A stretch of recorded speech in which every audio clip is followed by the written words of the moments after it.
Welcome CASA families, and welcome to the annual CASA fundraising kickoff meeting. I'd like to introduce Pat Van Abel, who we've had a long-term partnership with Pat and his company as far as fundraising goes with CASA. First off, I want to talk to you a little bit about why fundraising is important for our club. So our club has a desire to keep our fees low for our families, but provide a very high level of value, and quite frankly, make sure our facilities are being maintained and we're providing the right training for your children. As you know, we're a volunteer organization, so fundraising is an important part of that. There's been a lot of history of fundraising. Our relationship with Patrick goes back many years. If you recall, we used to do cookie dough sales many years ago. We did receive feedback from our club members at that time that people became very busy and it became pretty burdensome to get and generate energy to go and do another fundraiser. So in 2019-ish, we put a pause on our fundraising efforts with the intent to start those efforts back up in 2020. COVID hit, and obviously we didn't have a fundraiser in 2020, but it also allowed Pat and I and other board members to think about fundraising for the future. And that's what we're here to talk about today. So Pat is a local business owner, and I'm proud to have a relationship with Pat. We've done great things together, and I look forward to another fabulous year for fundraising for CASA.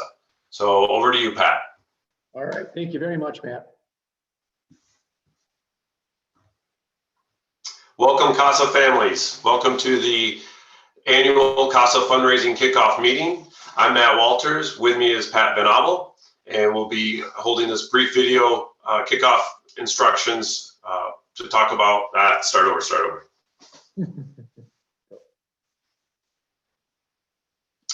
Welcome, CASA families. Welcome to the annual CASA fundraising kickoff meeting. I'm Matt Walters, and with me is Pat Van Abel. Today we're going to talk a little bit about what we're going to be doing this year for fundraising. Just to give you a brief why we're talking about fundraising, fundraising is an important part of the operations of our club. We do provide a lot of value and want to provide a lot of value, which is a combination of what we're able to offer, along with the cost that we ask you to pay each year in your fees. Over the course of time, we've had a long history of fundraising with Pat.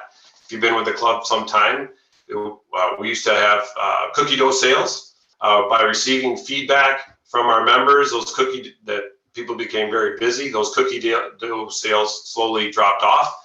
And I believe in 2019, we stopped fundraising with cookie dough. Our intent always was to come back and do some fundraising again. Obviously, 2020 came, and with COVID, selling or trying to go door to door became next to near impossible. However, in 2020, we did talk with Pat and some board members got with how we do fundraising differently moving forward. And today we're going to talk to you about the program that we were able to come up with. But once again, I do want to come back to the value and the why. So in our vision, in order to accomplish that vision, we have to make sure we're managing our equipment, maintaining our equipment, which we need to make some investments over the next few years. Over the last couple of years, we certainly invested in our trainer with Steve Purdy and Evan Paradiso running some programs for the club. But also I want you to know that we do and are supporting Farmers Field with the Village of Harrison. So we're actively working with them to make those fields come alive. And good news, we're on track to perhaps play on those fields later this year.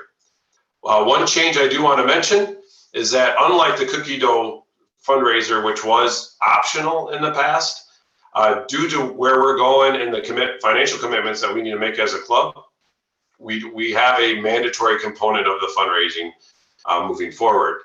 It's supported by the board. We had a lot of discussion about it, but I also want to make sure that you know there is a process for buyout as well. We understand people are busy, so we want to provide options to our club members to make sure that if they aren't able to do the fundraiser, there's an option for them to still support and meet their commitments. So with that, I'll hand it over to Pat.